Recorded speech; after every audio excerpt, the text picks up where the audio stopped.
nagdadala ng hindi tamang balita. Maganda ho kasi ang paan ng mga nagdadala ng magandang balita.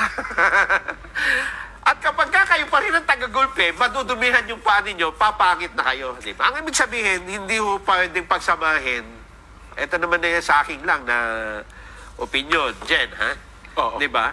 Kung meron kang taga-depensa sa presidente, gumawa ka, ito ang defense secretary.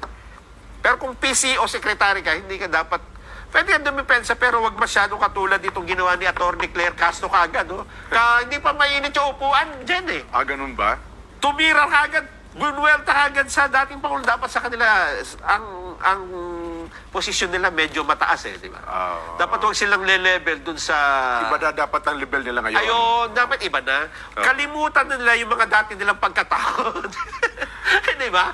Na... Ako, sa tingin ko, mahihirapan si Atty. Claire Castro na baguhin yung kanyang... Yung kanyang pagkatao? Yung kanyang image. At, palagay ko. Dahil sa mukhang yun ang kanyang pagkatao talaga, no? Kasi pagka binalikan mo, namimiss ko si Atty. Claire Castro sa kanyang mga vlog, ha? Nagbablog. Baka hanggang ngayon magbablog pa rin Kaya yan. pala, gano'n ang kanyang mga tono. Nung kanyang mga vlog. Noon. Meron pala siyang tinatarget na meron palang papuntahan. Hayaan natin, ha? Pero ito pa lang, kasi simula pa lang, nakikita ko na una, hindi maganda yung simula. Ba't ano ba agad daw sinabi ni Atty. Claire? Inupakan niya agad si Pangulong Duterte. Ganon? Oo. Bagay, hindi naman bago sa kanya. Kaya nga, ang ibig ko sabihin, doon sa antas nung kanyang kalagayan. Kasi undersecretary ka na ng PCO, hindi mo na level yun, eh. Hindi ka na dapat nakikipagbabag pa, Ang tawag kasi dyan, attack dog, eh. So, hindi ka na aso, Jen. Yun na nga. Hindi ka na taga-atake. Doon ka na sa level ng diplomatic ka na. Yan. Diba? Parang kasi, ano bang magagandang ginagawa ng presidente. Dapat doon na tayo. Kasi, yung taga-atake, iba na yun, di ba? Totoo. Kasi ang trabaho mo ngayon, ikaw na, identified ka na, no?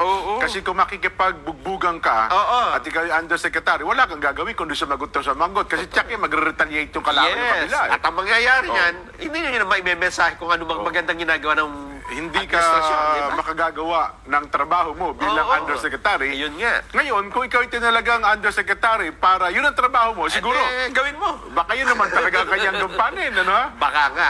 Kaya siya kinuha, di ba? Ano ba sa undersecretary for ano? For attacking the dog. Kaya pala. Hindi na tayo magbabago dyan, no? Ngayon, iba na kalagayan ni Atty. Claire. Hindi ka na vlogger, hindi ka na rin broadcaster. Dapat mag-iba rin. Ikaw na ngayon ay magiging paksana ng mga issue sa maiinit. At ngayon ay hindi ka na rin makatatago. Tsak! Yung mga dati ay pinasasaringan mo, makikipag-confrontational na sa inyo ngayon yan. At una-una, Jen, dahil nandiyan ka na sa gobyerno, yes, bantad ka na, ha? Dati hindi ko binabanggit ang pangalan niyan. Iniiwasan natin sa palatuntunan ito, no?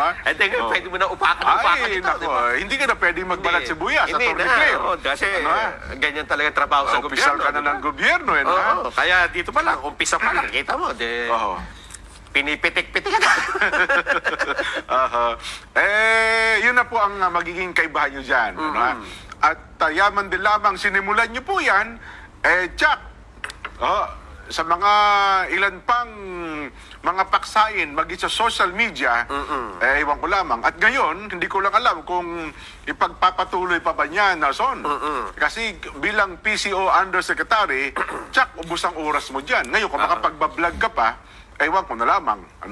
Ewan ko na lang kung magagampanan mo pa yan. Hindi ko rin maintindihan dyan. Baka ito talaga kasi ang direksyon ng administrasyon. Ganon. Kasi mapapansin mo, ang mismong presidente, di ba? Mismo si Pangulong Bongbong Marcos sa mga campaign rally ng mga senador, ng administrasyon, yung mga kandidato, siya mismo yung nagsabing mga pinabili na suka, babalik ba tayo sa kadiliman, sa patayan. Mukhang siya ang unang kumalabit ng gatilyo. So, baka ganun nga ang gusto nilang laban sa huling bahagi ng kanilang termino dyan. Yung parang head-on, yung lahat ay parang paaway. Kung ganyan sa'yo sayang gusto niyo, naman. wala tayong magagawa. Sayang kasi Yan ang gusto niyo ha? kasi yung tatlong natitirang taon Oo. sa obserbasyon natin yan dapat building the legacy na yan. Ayun nga, Oo. yung kung anong ipinamana mo, iiwan mo dito sa, di ba? Lalo ngayon ang ibinato ngayon sa kanya at nag-react ang executive secretary Nelson na may mukhang may plano daw sila na ukol doon sa martial law. Diba? Ay, At oo. yung martial law daw ay para manatili sa kanyang punto. Ako, ayaw kong isipin yung punto na yun, Nelson, At ako sa tingin ko, parang ayaw kong bilhin yung ipinalutang na punto na yun, Alam mo naman ng Pangulong Duterte, di ba? Oo. Talagang mabulaklak magsalita yan. Yun na nga. Ang problema, pinatulan ng mismong executive secretary at Oo. nag-react siya. Ang sabi ho ng executive secretary, Oo. kasi ito, madali mo na lang dapat na ang sagot mo lang dito, tawa lang. Dapat ganun lang. Pansinin niya. Dapat ganun lang, Yun di ba? nga. Parang next to impossible yan. Pero para yan sagutin mo ng parang sineseryoso mo, parang may plano ka ngang masama, di ba? Lalo ngayon, kapag ka pinag-usapan mo martial law, parang Oo. yan. Eto- Walang mangyari sa buhay mo pag nagdeklara ka ng martial law. Kaya nga. Oo. Etong sabi ni Executive Secretary Lucas Bersamin, Oo, sabi niya. para malinaw, ha? Wala ba tong shot? Oh. Babasahin ko ba to? These hoax, hoax daw to Hoax lang This yan. hoax is another budol Nako. emerging from a one-man fake news factory. Ayun. Factory daw ng fake news ang dating Pangulo. We treat the former president baseless and ridiculous statements in the same way that Filipinos are dismissive of them. A tall tale from a man prone to lying and to inventing hoaxes.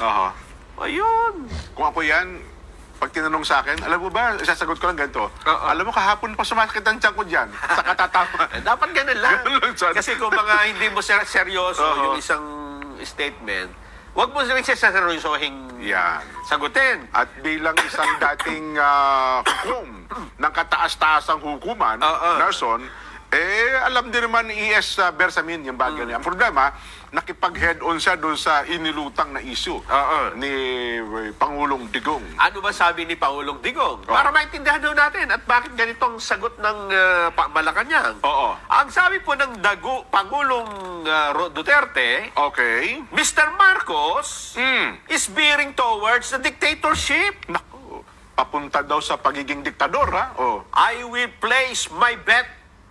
He will not step down when his term ends. Baka hindi siya bababa kahit matapos na kanyang termino? Oo, sabi nga niya. Pustahan pa tayo, sabi niya. He is like his father. Naku. Similar to his father. Naku, katulad ng kanyang tatay. It will be a chaos again when he declares martial law, just like what his father did. Naku. Sa Cebu niya ginawa yan. Yun ang parang campaign rally nila sa Cebu yan Pain rally. Pero ako man, at maging ang Pangulong Duterte man alam din niya ang magiging repercussion kapag nagdeklara ng martial law ang isang presidente, Nelson. Diba? Aywan ko lamang po nakita mo naman yung, aywan ko, iba yung nangyari nga, diba? Yung doon nangyari sa South Korea. Yung presidente, di ba, nagdeklara martial law. Ngayon, siya pa ata. Siya ang naharap sa problema. Ay, nako. Ewan ko lang dito sa ating bansa, maraming nakakaintindi at mga abogado, nakakaunawa sa bagay na ito. Ang problema yun nga, pinatulan ni E.S. Bersamin, Nelson. Ako, maging ang pangkaraniwang mamamayan, yung sinabi ni Pangulong Duterte, ewan ko kung siseryosohin ko yun. Wala sa seryoso. Siyempre naman, bali-bali kung nakikita natin siya, laging may mga sundalo sa paligid, laging, di ba? May patayang matitindi. Baka nga meron. Kung gaya nung panahon ng 1972 na talaga napilitan. May mga pambobomba. Pati nga yung pagtangkang pagpatay sa unang ginang ni Imelda Marcos, di ba? Doon, Pero eto, Jen, kung yung pagdedeklara ng martial law, di umano, ay parang biro lang yun Ang mukhang napakalayo yung tanawin na sa mga sandaling ito. Merong bahagi ng pahayag ang dating Pangulo na parang sinasang-ayunan. Parang, para. No, maaaring sang-ayunan ng iba. Dahil may mga nakikita tayong ebidensya. Ito, meron, makikita natin. Oo nga, parang ganyan May na. batayan, ha? Eto yan. Anong punto yan? Ang sabi po ng dating Pangulo, Oh. kung hindi man na malayo yung tungkol sa martial law, ha? Ito yung hindi sinagot. Yan. Oo. Yung martial law, sinagot eh. Ah, Di ba? oo nga. Oo. Pero ito, hindi sinagot dahil baka nga meron eh. Ha? Ano daw yan? Ang sabi ho ng dating Pangulo, bumalik na ang druga. Ha? Oo. Bumalik na ang druga. Kung makabalik lang din ako, humanda kayo. Oh. Ayan. Mukhang may batayan yan, Nelson. Yung may mga drug kasi Oo. nakukuha. Oo. Meron pang laboratory Noong nakaraan, siguro. may small-time laboratory, pero again, meron na, nagkaroon. Oo, at saka yung maraming krimen sa street, diba? Yung mga Nagbalik ka na talaga, oh. magbubukas ng kotse, di ba? Yan, oh. Aagawin yung sasakyan mo. Saka yung cellphone Oo, snatching ngayon, meron na oo. naman, ha? Yun Oo. nga. Oo. Ang sabi pa ng dating Pangulo, kung babalik ako, humanda talaga kayo. Ang problema dyan, Oh. patayin mo talaga. Walang ibang solusyon. Ayun. Oho. Oo. Ayan, bagay. Yan ang style ni Digong, no? Oo. Oh. Ako, magagalit na naman si General Nick Torre niyan. Oo. Kapag ayaw niya ng mga ganyang salita na mga patay-patay, lagi na lang niya kayo, puro kayo issue ng patay-patay, lagi na lamang natataniman niya sa isipan ng tao, patay ng patay eh. Wag yan. Wag niyo na anyang, wag niyo nang gawin yan sa kasulukuyang panahon. Aha. Hindi na anya uso yan. Ayun, Nelson. Tanong na lang natin Ano? sa ating mga babayan. Oh. Kung sa palagay nila, bumalik na nga ba tayo sa problema sa droga? Di ba? Kasi parang yung iba,